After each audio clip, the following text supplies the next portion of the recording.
Hello प्यारे students, इवोस academy पर मैं आपका होस्ट दोस्त और शुभचिंतक अमित कुमार फिर स्वागत करता हूं आज की शानदार क्लास में। तो कैसे हो आप लोग? आशा करता हूं आप सभी हष्ट पुष्ट और स्वस्थ होंगे। साथ ही आप लोगों की स्टडी है बढ़िया शानदार तरीके से चल रही, बड़ी मजे से चल रही होगी। अब बात करें आज की इस क्लास की, तो आज की इस क्लास में हम अपनी मॉडल पेपर सीरीज को आगे बढ़ाते हुए हम अपना मॉडल पेपर नंबर 4 है वो कंप्लीट पढ़ने वाले हैं। और ये पेपर भी बिल्कुल वैसे ही समझने वाले हैं जैसे कि हमने अपने पीछे वाले 3 पेपर्स है उनको समझा है। अब बात करें इस पेपर की पीडीएफ कहाँ मिलने वाली है लोगों को, तो पीडीएफ आप लोगों को वीडियो के डिस्क्रिप्शन बॉक्स में मिलने वाली है। उस लिंक पे जाइए, अपनी पीडीएफ को डाउनलोड कीजिए, उसके बाद ये क्लास शुरू कर लीजिए ताकि आपको अपना पेपर समझने में ज़्यादा कठिनाई ना हो। तो आज की इस क्लास को शुरू करें इससे पहले आप लोगों से एक बात कहना चाहेंगे, अगर आप हमारे चैनल पे आए हो, हमारे वीडियोस देख रहे हो, वीडियोस पसंद आ रहे हैं, हमारे चैनल को सब्सक्राइब कीजिए, वीडियो को लाइक कीजिए, शेयर कीजिए, साथ ही बेल आइकन को भी ऑन रखिए ताकि मेरे वीडियोस का नोटिफिकेशन सबसे पहले आप लोगों के पास पहुंचे। अब ज़्यादा समय नहीं लेते, शुरू करते हैं आज की क्लास। और क्लास में मैंने बता दिया है क्या पढ़ने वाले हैं हम। अपना मॉडल पेपर है नंबर 4 है वो पढ़ने वाले हैं। बिल्कुल आसान भाषा में मैं आप लोगों को पेपर है वो समझाने वाला हूं। अब कहोगे सर ये तो पेपर नंबर 4 है, 1, 2 और 3 पेपर कहाँ गए? तो कोई बात नहीं है, अगर नहीं देखे हैं तो इस वीडियो के डिस्क्रिप्शन बॉक्स में आप लोगों को ये तीनों जो पेपर्स हैं जो पढ़ाए गए हैं उनके लिंक मिलने वाले हैं। अगर नहीं देखें तो आप एक एक करके अपने पेपर्स को अवश्य देख लें ताकि आप अपना ये सपना पूरा कर सको 80 आउट 80 वाला, है ना। तो ये बातें अपनी बहुत हो चुकी है। हम बात करते हैं अपने सबसे पहले सेक्शन ए के बारे में। तो सेक्शन ए मैंने आप लोगों को बहुत बार समझा दिया भाई। कब से समझा रहा हूँ? तब से समझा रहा हूँ जब से मैंने PYQs समझाए थे, है ना। सेक्शन ए है वो आपके पास रीडिंग से संबंधित होने वाला है। क्या होता है सर? इसमें 2 पैराग्राफ्स होते हैं और 2 पैराग्राफ में बात करें तो 8 + 8 होने वाले हैं। अगर पहले पैराग्राफ की बात करें तो इसमें 8 जो क्वेश्चन है वो आपके पास ऑब्जेक्टिव होने वाले हैं। ये मैंने बहुत बार समझा दिया है, दोबारा बार बार समझाने की आवश्यकता नहीं है। तो ये पैराग्राफ है, पैराग्राफ मैंने लिया है ट्रीज पर, है ना। पैराग्राफ मैंने बनाया आप लोगों के लिए ट्रीज पर। अगर मान के चलो आपके पास ट्रीज प्लांटेशन से कोई पैराग्राफ आ जाए तो ये याद कर लेना, बिल्कुल उसी आधार पे मैंने बनाया है। लेकिन अभी मैंने क्या है इसको रीडिंग पार्ट में सम्मिलित किया है। तो इसमें जो क्वेश्चंस है वो जो 8 क्वेश्चन है ये ऑब्जेक्टिव टाइप आने वाले हैं। तो इसमें देखो क्वेश्चंस क्या, what are the trees often called in the passage. Passage की को पढ़कर आपको इन ऑब्जेक्टिव टाइप क्वेश्चंस के आंसर करने हैं। तो मैं ये नहीं समझाने वाला क्योंकि ये आपको खुद को करना है, क्योंकि आप लोगों ने पीडीएफ डाउनलोड कर ली होगी। तो ये पेपर है खुद, जो पैराग्राफ है ये खुद करना भाई। इसके ये 8 क्वेश्चन है, ये 8 क्वेश्चन सोल्व करने हैं। इसके बाद जो क्वेश्चन नंबर 2 है वो भी आपके पास रीडिंग से संबंधित है। और रीडिंग से संबंधित की बात करें तो पैराग्राफ के क्या है इसमें भी 8 क्वेश्चन आने वाले हैं। और 8 क्वेश्चंस की बात करें तो ये 100 टाइप क्वेश्चंस होने वाले हैं, ये रहे आप लोगों के पास। तो इन क्वेश्चंस को आपको अवश्य करना है, क्योंकि करोगे तो ही आपको समझ में आने वाला है। तो ये तो करना ही है ना। अरे जब पढ़ना है तो करना है, ये तो डेफिनेट है। अगर पढ़ोगे नहीं, पढ़ोगे मतलब करोगे नहीं तो पढ़ोगे कैसे, और पढ़ोगे नहीं तो करोगे कैसे, दोनों ही बात है। तो दोनों बात तो ध्यान में रखना। अब अपनी जो कहानी शुरू होती है ना, जो सेक्शन बी से शुरू होती है, ये मैं बहुत ही आसान भाषा में समझाता हूँ। अब इसमें मैंने आप लोगों को बहुत सी बातें समझा रखी है। सेक्शन बी आपके पास क्या राइटिंग वर्क होता है, इसमें आपके पास एप्लीकेशन होती है, इसमें आपके पास लेटर होता है, इसमें आपके पास कहानी होती है, इसमें आपके पास पैराग्राफ होते हैं, निबंध जिसको आप कहते हो।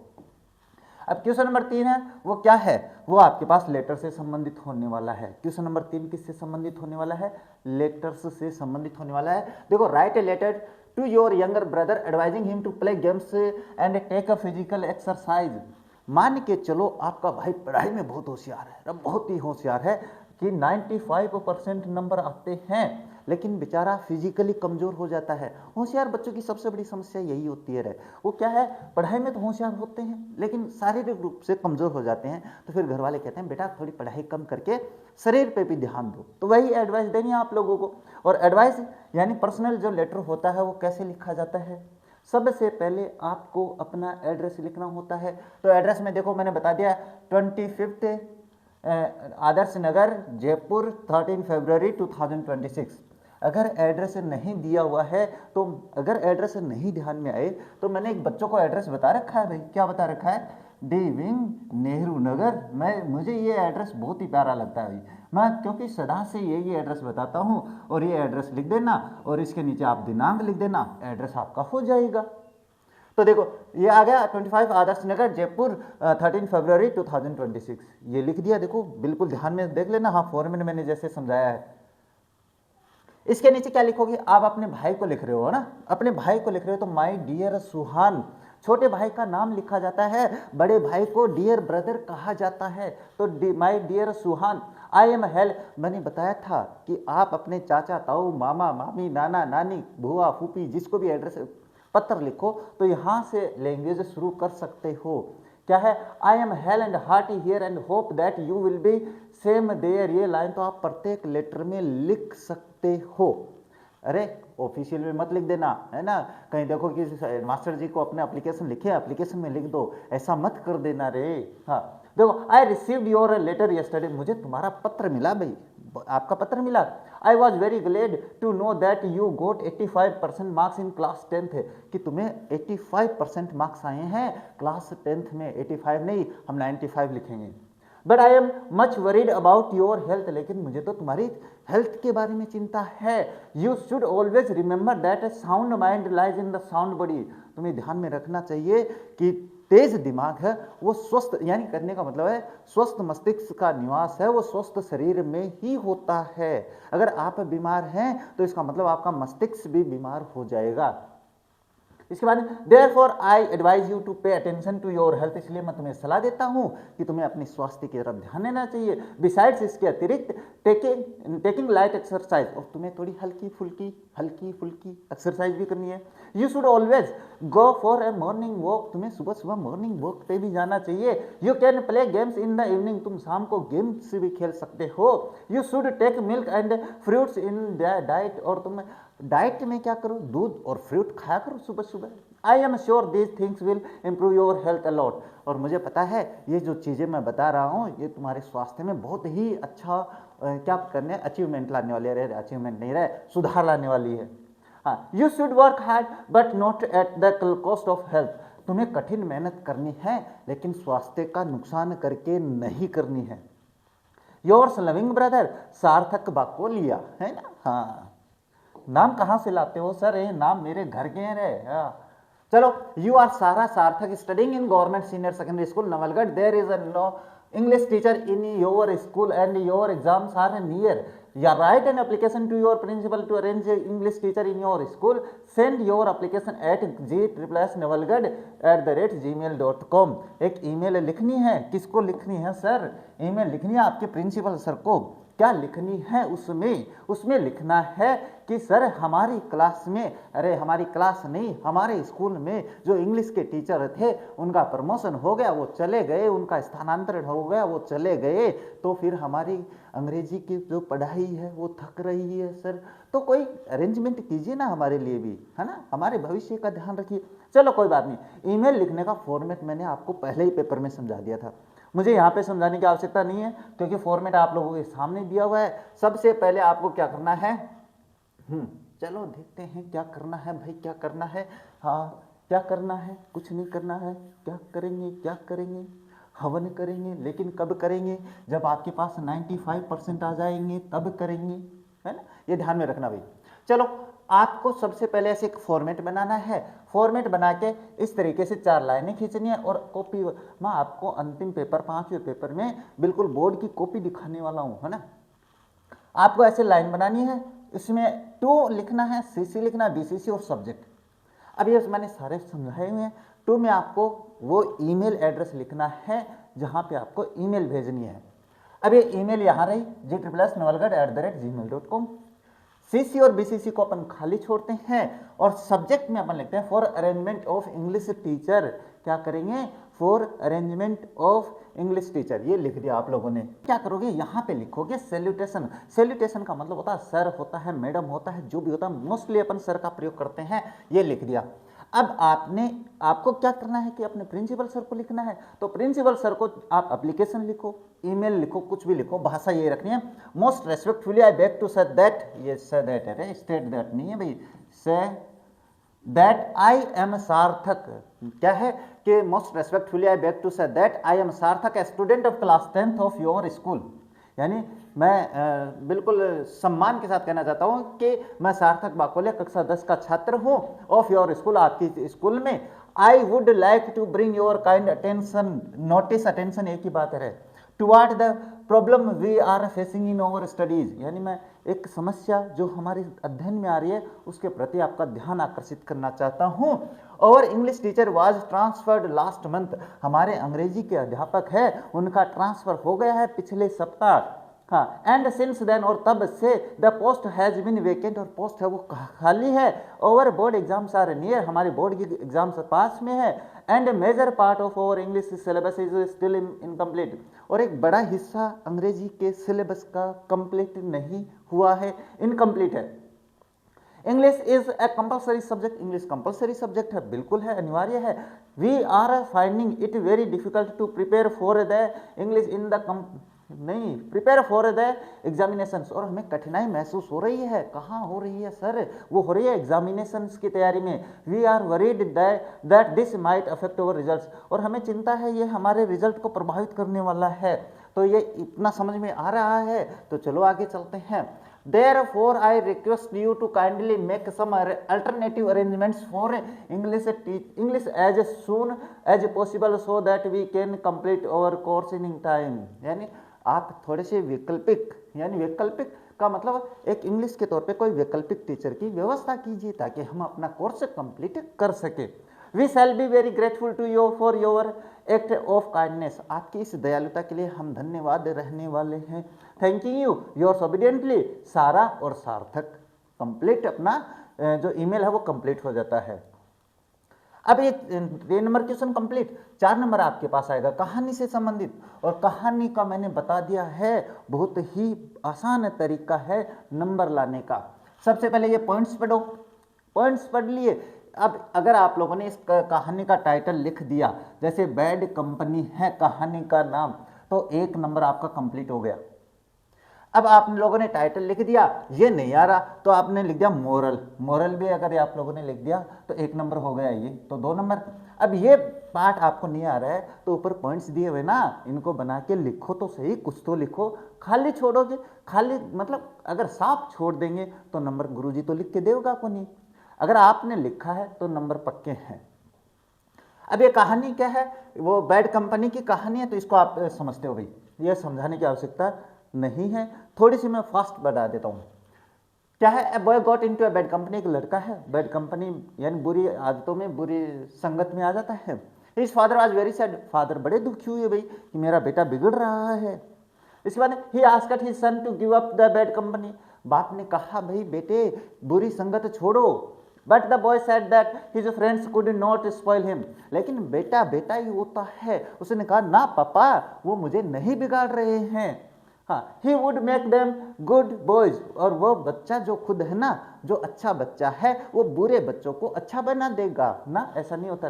One day his father give him few fresh apples, एक दिन क्या हुआ उसके पिताजी ने फ्रेश एप्पल्स दिए भाई, अच्छे अच्छे सेब ला कर दिए। एंड ए रोटन एप्पल, और एक दिया सड़ा हुआ सेब।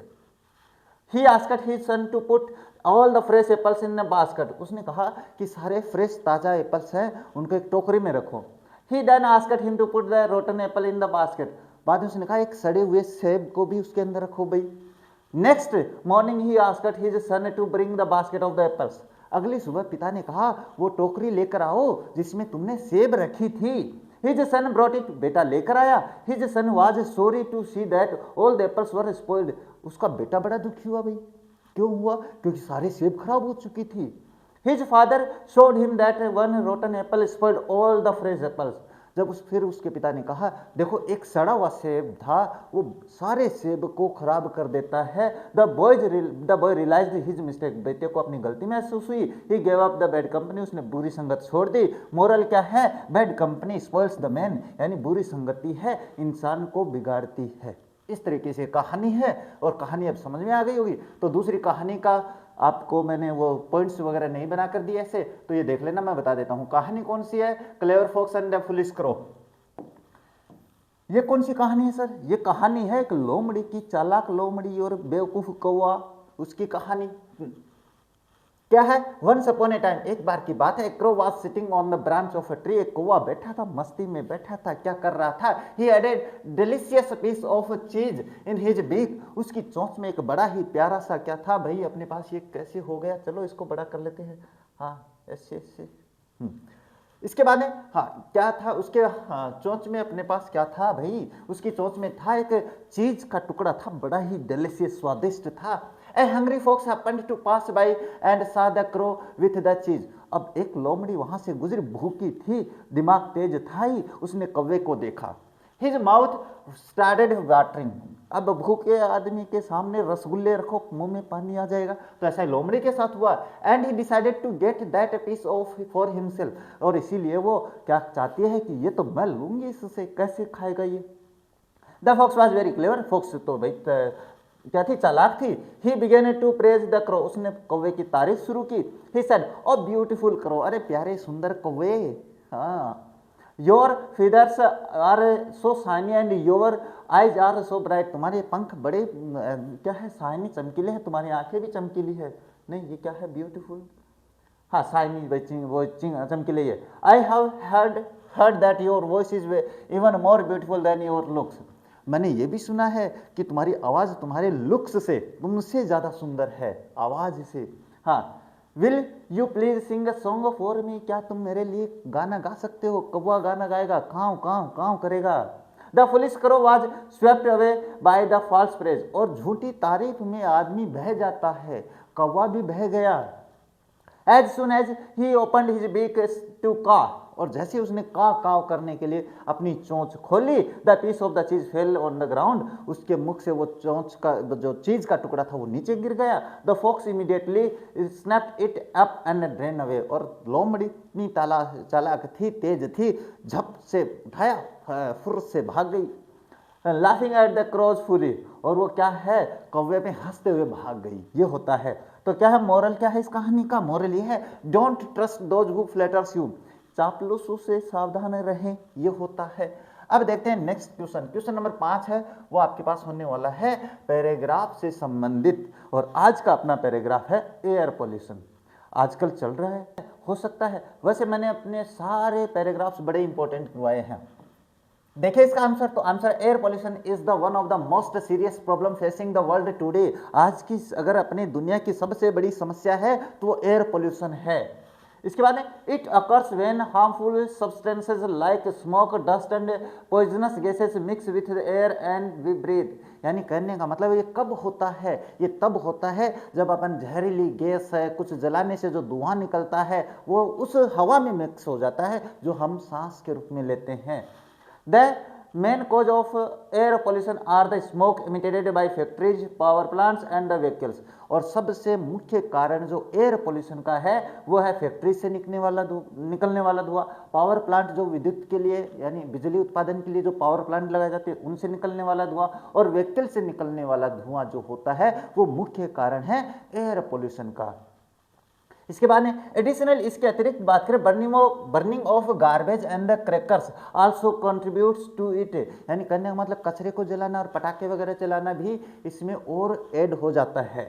This polluted air causes many dangerous diseases such as asthma, lung cancer and the breathing problems, और ये जो एयर पोल्यूशन है इससे कई भयानक बीमारियां होती है, जिनमें अपन बात करें तो क्या होता है, अस्थमा की बड़ी बीमारी होती है, लंग कैंसर फेफड़ों का कैंसर हो जाता है, और ब्रीदिंग प्रॉब्लम्स भी हो जाती है। It also leads to global warming, और इससे वैश्विक गर्मी बढ़ रही है, और वैश्विक गर्मी बढ़ने से हमारी अंटार्कटिका की जो बर्फ है वो पिघल रही है।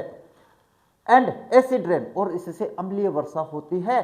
इसके बाद में which harm over environment and wildlife, जो हमारे पर्यावरण को और जो वाइल्ड लाइफ है उसको प्रभावित करता है। टू सेव ओवर प्लेनेट, अगर हमें हमारे पृथ्वी को बचाना है we must take immediate steps, हमें तुरंत कदम उठाने पड़ेंगे आवश्यक। We should plant more trees, हमें ज़्यादा पेड़ लगाने पड़ेंगे। यूज पब्लिक ट्रांसपोर्ट का प्रयोग करना पड़ेगा। And promote clean energy like solar power, और हमें सोलर पावर जैसे विद्युत उत्पादन होता है उससे उसके उपयोग के जो क्या है क्या बताना पड़ेगा भाई, हाँ प्रमोट करना पड़ेगा, उसको प्रमोशन करना पड़ेगा। Protecting the purity of air is essential for the healthy life, क्योंकि अपने पास हवा की शुद्धता हमारे स्वास्थ्य के लिए अच्छी होती है। ये एयर पोल्यूशन से हो जाता है। इसके बाद में कौन सा आएगा, इसके बाद में आएगा रेन नीड ऑफ क्या है, रेन वाटर हार्वेस्टिंग, यानी अपने पास सेव वाटर मान के चलो रे इसको, अगर मैं कहूँ तो शॉर्ट में सेव वाटर होता है। चलो सेव वाटर पे और बता देते हैं। Rain water harvesting is the simple process of the collecting and the storing rain water for future use, यानी कहने का मतलब वाटर जो वर्षा का पानी जो होता है उसके संरक्षण का आसान तरीका है, उसको क्या करना है, उसको इकट्ठा करना है, स्टोरिंग फॉर फ्यूचर, भविष्य के यूज के लिए उसको अपने पास यूज करना है, इकट्ठा करना है। Today the world is facing a severe water crisis because the underground water level is falling rapidly, और आज की अपने समय में जो दुनिया है वो पानी की बहुत ही किल्लत से गुजर रहा है, क्योंकि जो ग्राउंड वाटर है, अपना ग्राउंड वाटर धरती से मिलने वाला पानी है, वो नीचे जा ही जा रहा है। Therefore, rain water harvesting has become the need of over, यानी ऑफ द ओवर, ये क्या है, ओवर का मतलब समय के लिए यूज है, इसलिए पानी जो वर्षा का पानी होता है उसका बचाना हमारी मजबूरी हो गई है। Instead of letting rain water run of into dirty drains, इससे अच्छा है कि वो गंदी नालियों में जाए पानी, we can collect it from rooftops and store it in underground tank और पिट्स।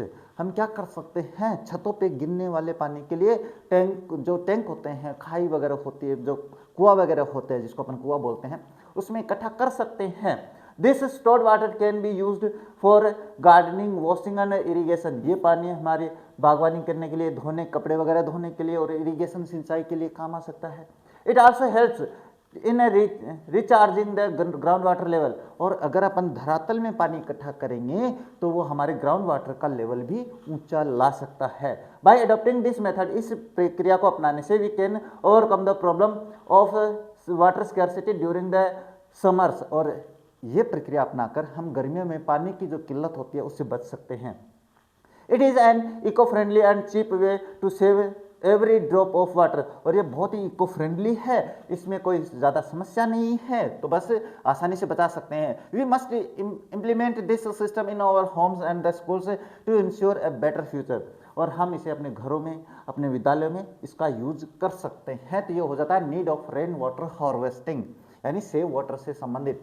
अब सेक्शन सी के बारे में बात करें तो सेक्शन सी आपके पास ग्रामर से संबंधित है, और ग्रामर की मैंने सारी क्लासेस अपलोड कर रखी है, एक प्लेलिस्ट बना रखी है ग्रामर के नाम से, कंप्लीट ग्रामर के नाम से, आप वहां पे जाके अपने टॉपिक को देख सकते हो, क्वेश्चन से हल कर सकते हो। चलो मैं यहाँ पे करवाते चलता हूँ भाई, नहीं तो कहोगे सर आप अपना प्रचार करने लग जाते हो, बीच बीच में करना पड़ता है। चलो 6 नंबर का क्वेश्चन है वो टेंस से संबंधित होने वाला है, और टेंस की जो क्लास है वो मैंने बहुत ही बढ़िया शानदार अपलोड कर रखी है, अगर नहीं समझे हो तो क्लास अवश्य देख लेना, समझ में आने वाली क्लास है। हाँ, while the teacher was teaching many students make a noise, अच्छा बहुत ही बढ़िया प्रश्न है, कैसे बताओगे सर?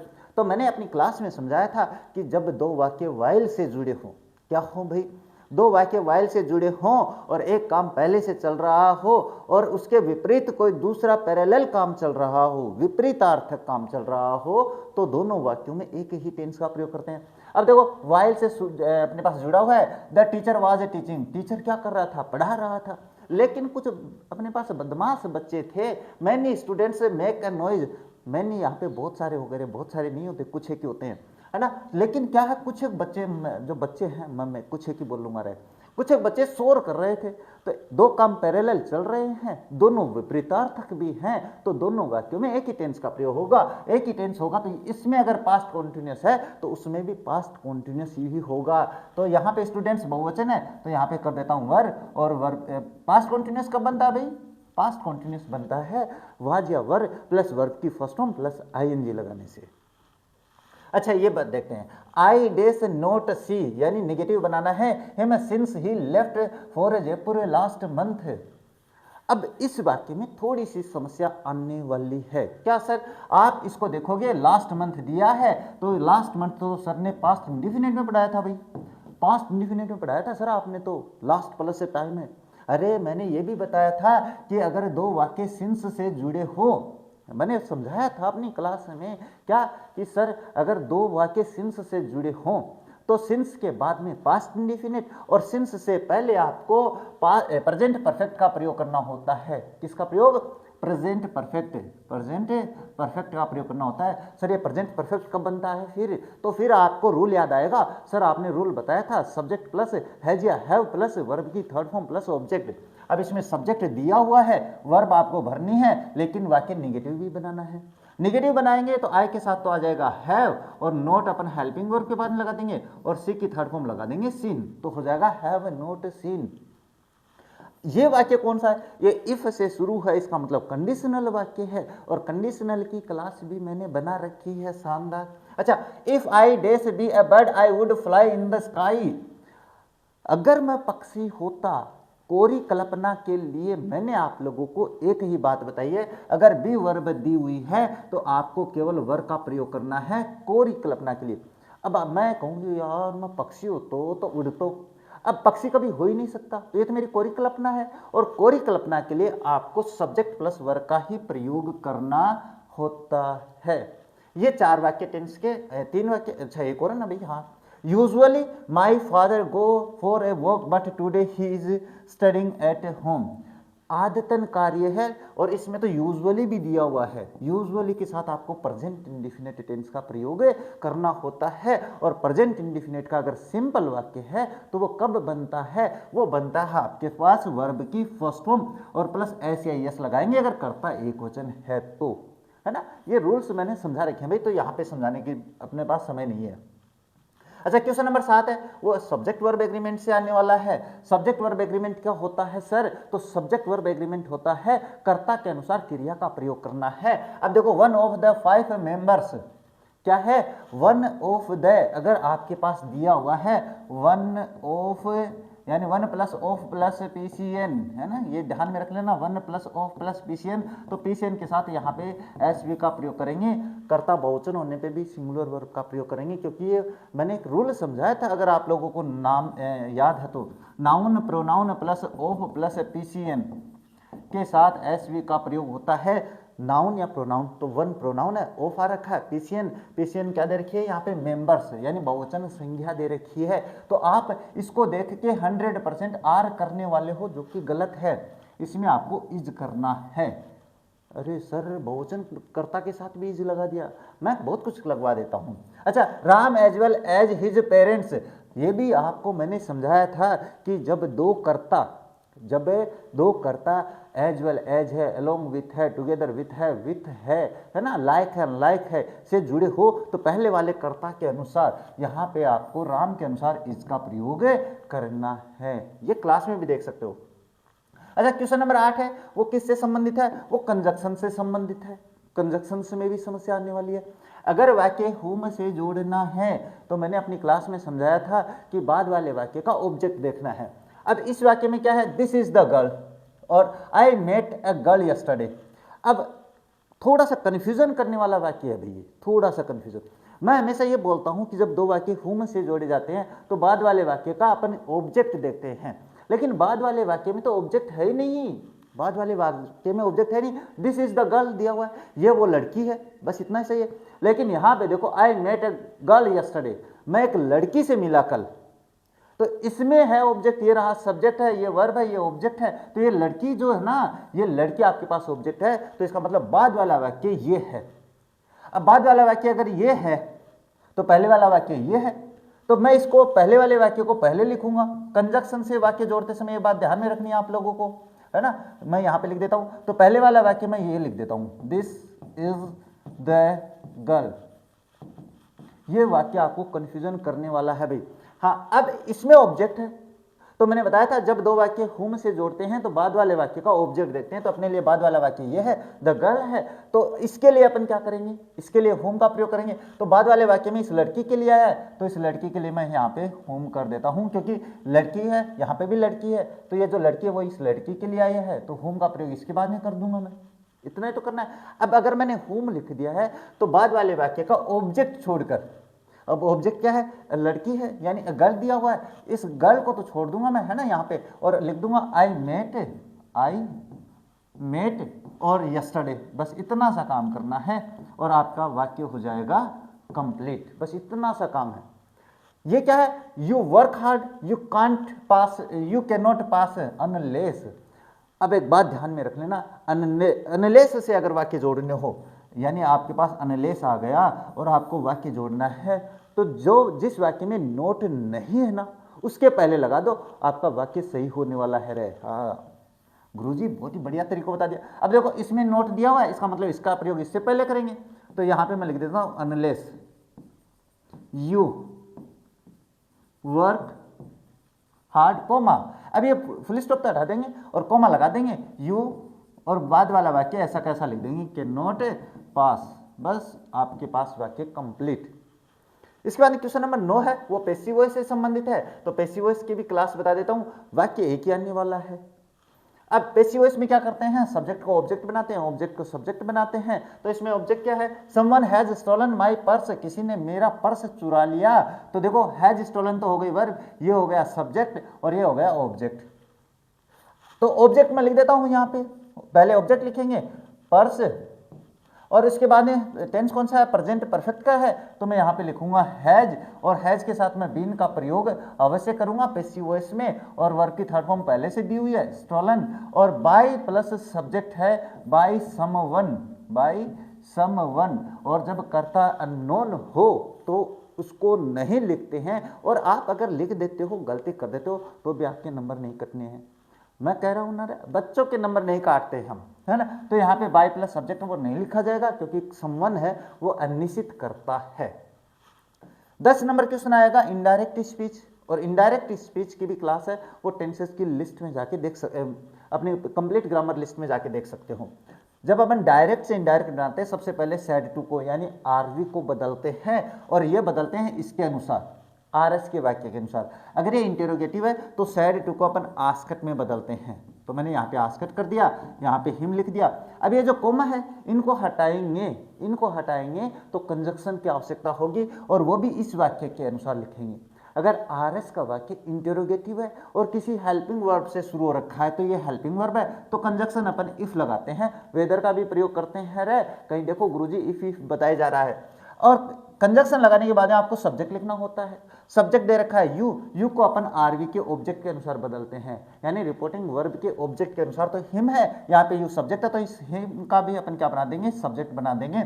और यहाँ पे टेंस है present, past indefinite, past indefinite का बनाएंगे अपन पास्ट परफेक्ट। तो पास्ट परफेक्ट कब बनता है, हैड प्लस वर्ब की थर्ड फॉर्म लगाएंगे तो बनता है the Taj Mahal, the Taj Mahal yesterday, और यस्टरडे को अपन कर देंगे लास्ट डे, लास्ट या प्रीवियस डे, जो भी आपके दिमाग में है वो कर सकते हैं। अब इतनी बात अगर नहीं समझ में आई है तो आप मेरी नरेशंस की क्लास देख लेना, बहुत ही आसान तरीके से समझाया मैंने। अब इसके बाद में आपके पास सेक्शन डी शुरू हो जाता है, और सेक्शन डी में आपके पास क्वेश्चन नंबर जो 11 है, उसमें आपको 60 शब्दों में प्रश्न है, उसका उत्तर देना है। क्या है, नहीं, ये क्वेश्चन नंबर 11 जो है वो पैराग्राफ से संबंधित होने वाला है भाई। आपकी बुक के मैंने सारे इंपॉर्टेंट पैराग्राफ की एक वन शॉट क्लास अपलोड कर रखी है, वो देख सकते हो आप लोग। तो ये आपके पास पैराग्राफ है बुक से, इसको आपको खुद को करना है। और क्वेश्चन नंबर 12 से अपन शुरू कर लेते हैं, और क्वेश्चन नंबर 12 से शुरू करें तो आपके पास फर्स्ट फ्लाइट के प्रश्न शुरू होते हैं यहाँ से। देखो, how did Mandela's understanding of freedom change with age and experience. अच्छा, उम्र और अनुभव के साथ मंडेला की स्वतंत्रता के प्रति जो भावना थी वो कैसे बदल गई, इसमें बात करें। देखो, at first Mandela thought only personal freedom. सबसे पहले तो मंडेला की बात करें तो वो आपके पास केवल व्यक्तिगत आज़ादी के बारे में सोचता था। ये अभी यहाँ पे समझाने का समय नहीं है, नहीं समझा देता मैं। But as he grew up, लेकिन जैसे ही वो बड़ा हुआ, he came to know that his boyhood freedom was an illusion. उसे बाद में पता चला रहे उसके बचपन की जो आज़ादी थी वो तो एक इल्यूजन थी, भ्रम था उसका। He knew that freedom is invisible, ये इंडिविजुअल नहीं है भाई, इनविजिबल है ना, इनविजिबल यानी स्वतंत्रता है वो दिखती नहीं है, आज़ादी दिखती नहीं है। ही thought that freedom of all his own people was more important than anything. बाद में उसको एहसास हुआ है कि अपने समुदाय की जो आज़ादी है वो अपनी आज़ादी से ज़्यादा महत्व रखती है। ये हो जाता है। इसके बाद में दूसरा प्रश्न क्या दिया हुआ है, दूसरा दिया हुआ है why does Anne want to keep a diary, Anne diary क्यों रखना चाहती थी, वो इसलिए रखना चाहती थी क्योंकि उसका दोस्त नहीं था। Anne wants to keep a diary because she has no friends to talk and share her feelings, यानी उसका कोई दोस्त नहीं था, उसका कोई साथी नहीं था, इसलिए वो अपनी भावनाओं को शेयर करने के लिए डायरी रखना चाहती थी। She felt that paper has more patience than people, और बाद में उसकी एक सोच भी थी भाई, यानी मनुष्यों से ज़्यादा जो पेशेंस है वो कागज में होता है। अब बात करते हैं नेक्स्ट क्या है, व्हाट इज कबाई, कबाई क्या थी, तो इसके बारे में बात करें। The kabai is the traditional dress of baker, यानी बेकर की परंपरागत जो ड्रेस थी उसको कबाई कहते हैं। It was worn by the baker during the day of the Portuguese in Goa, यानी पुर्तगाली जब लोग रहते थे गोवा में उस समय बेकर, बेकर कौन, ब्रेड बेचने वाला पहनता था भाई। It was a single piece long frock which reached down to the knees, यानी एक लंबा कुर्ता होता था जो घुटनों तक पहुंचता था।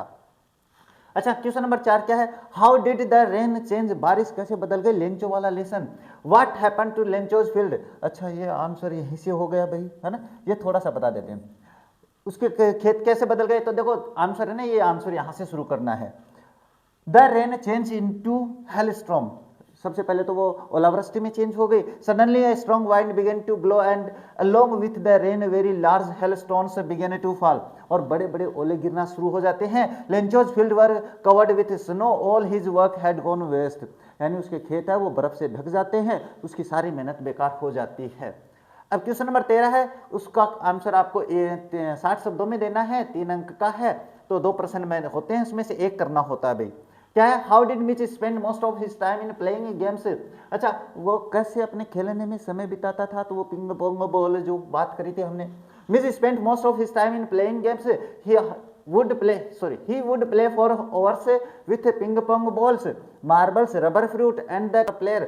इसके बाद he could throw the ball, the author had a tilted suitcase, he would place, ये place है ना, he would place the ball on high end and then he would dash round to the other end to embrace its rival, marbles were his favorite toys for the past time। ये इस तरीके से समय बिताता था भाई, ये याद कर लेना, मैंने क्लास में भी करवाया हुआ है। इसके बाद क्वेश्चन क्या दिया हुआ है, what did Valli see from the window of the bus, bus के खिड़की से क्या देखा वल्ली ने देखा गाय भाग रही है। वल्ली, वो सारा नजारा देखेंगे ना, गाय का ही नहीं। Wally stood up on her seat so he could see out of the window. She saw natural scenery outside. She saw that the bus was traveling along a canal. On the other side, on the one side there was the canal, and on the other side there were palm trees, grasslands, distant mountains, and the wide blue sky. She also saw deep ditch on the other side of the road. There were acres and acres of the green field, यानी उसने अपने पास बाहर है वो पहाड़ देखे, नहर देखी, एक तरफ खाई देखी, एक तरफ घरे जो हरे भरे घास के मैदान थे वो थे भाई। इसके बाद क्वेश्चन नंबर 14 है, वो भी आपके पास क्या है, अपने पास क्या है, एक क्वेश्चन होने वाला है, किससे एक प्रश्न करना है, दोनों में से, और ये भी 60 शब्दों में देना है आप लोगों को। Why does the argument about auction windows started between Lomov and Natalia, कौन से चैप्टर से होने वाला है, प्रपोजल से होने वाला है। देखो, the argument starts when Lomov mentioned that his auction windows touch Natalia's breechwoods, यानी सबसे पहले कहाँ से शुरू होती है, जब बातें बातों में अपने पास लोमोव है वो क्या कह देता है कि मेरे ऑक्शन विंडोज, ये कह देता है, तो ये बात उसको थोड़ी सी नतालिया को अच्छी नहीं लगती है। Natalia is surprised and claims that the windows belong to her family. Natalia ये छोरी होती है, उसने कहा नहीं मेरे हैं, ये तो मेरे परिवार के हैं। नॉट लोमोव, ये लोमोव के नहीं है। Lomov insist they are his, लेकिन लोमोव भी तो थोड़ा सा गलती निकालने वाला होता है, वो कहता है नहीं वो तो मेरे हैं। As his aunt's grandmother gave them to Natalia's father's grandfather for free use, क्योंकि उसमें उसके जो दादी थी ना, उसकी दादी लोमोव की, उसने उसके ग्रैंडमदर जो उसकी चाची की दादी थी, उसने नतालिया के पिताजी के दादाजी को फ्री यूज करने के लिए दिया था। Both become very angry and start shouting to prove their ownership, forgetting the marriage proposed entirely, यानी कहने का मतलब वो अपनी शादी का प्रस्ताव तो भूल जाते हैं और झगड़ा शुरू कर देते हैं। अब इसके बाद दूसरा इसी में से आएगा, इसी चैप्टर में से। How does Chubukov react when he realize that Lomov has come to propose to Natalia. अच्छा, नतालिया का फादर चुबकोव कैसा महसूस करता है जब उसको पता चलता है लोमो उसकी बेटी से शादी करने आया है। देखो initially Chubukov thinks Lomov has come to borrow money. सबसे पहले लोमो ये सोचता है कि वो मेरे से पैसे उधार लेने आया है। However when he learns that Lomov wants to propose Natalia, जब उसको पता चल रहा है कि नहीं ये तो नतालिया से शादी करने के लिए आया है, ही बिकम्स एक्सट्रीमली हैप्पी, वो बड़ा खुश होता है। क्यों होता है इसका कारण समझाया भाई। ही एम्ब्रेसेस एंड किसेस लोमो, वो उसको गले लगा लेता है, उसको चूमता है। कॉलिंग हिम माई डार्लिंग, उसको अपना प्रिय बोलता है। एंड माई एंजल, मेरा देवदूत बोलता है। He says that he has been hoping for this for a long time, और वो ये कहता है कि मत ये तो काफ़ी दिनों से क्या फॉर लंबे समय से सोच रहा हूँ। He even gets emotional and says he is off his balance with joy, वो कहता है कि मैं भावुक हो गया हूँ, मैं पगला जाऊँगा, ऐसी ऐसी बातें करता है ना। मजबूरी होती है इंसान की। चलो क्वेश्चन नंबर 15 है वो पोइट्री से होगा। आपके पास एक स्टंजा आने वाला है इस तरीके से, और ये स्टंजा के क्वेश्चन है। 5 अंक आपको ये पढ़े मिलने वाले हैं, 5 अंक मिलने वाले हैं। एक 10 मिनट की क्लास अलग से बनाएंगे, पेपर कैसे करना है उसके लिए।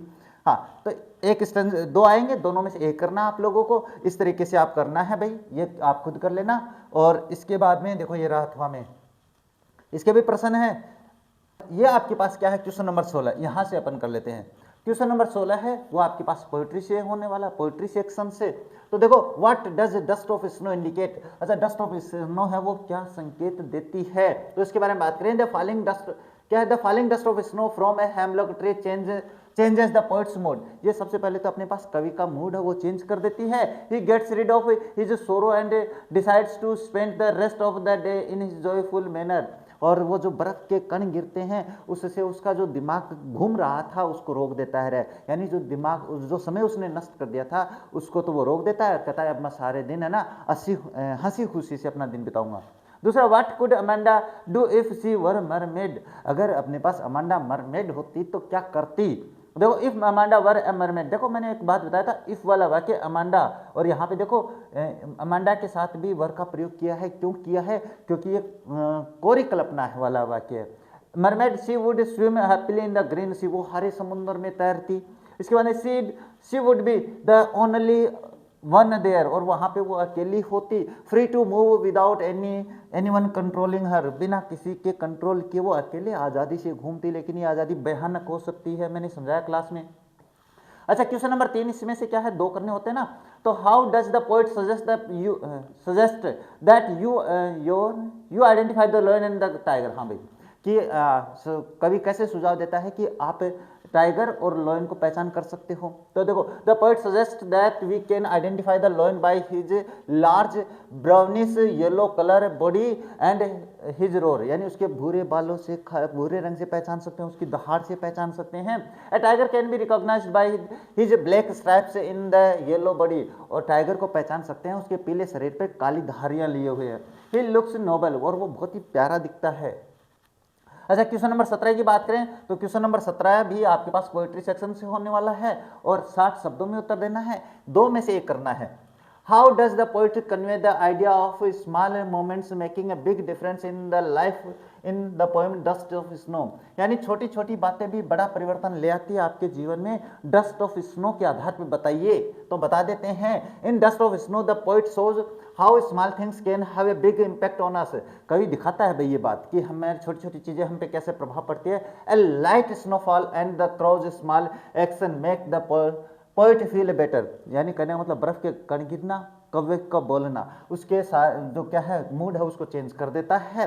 Showing that even little events can change over mood, यानी कहता है कि एक छोटी सी बात भी आपका ध्यान आकर्षित कर सकती है, बदल सकती है। And how we see life, और फिर हम जीवन को कैसे देखते हैं। The poem highlights how nature's simple actions can bring a positive change, कवि बस ये बताना चाहता है कि प्रकृति का छोटी सी हलचल भी हमारे जीवन में कैसे पॉजिटिविटी ले आती है।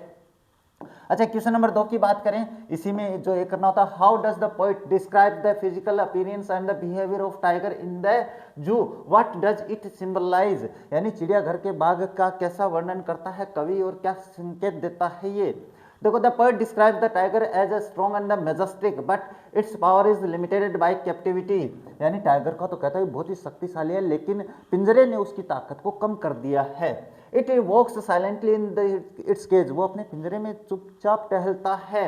Showing how its freedom is taken away, ये दिखाता है कि उसकी आज़ादी कैसे छीन ली गई है।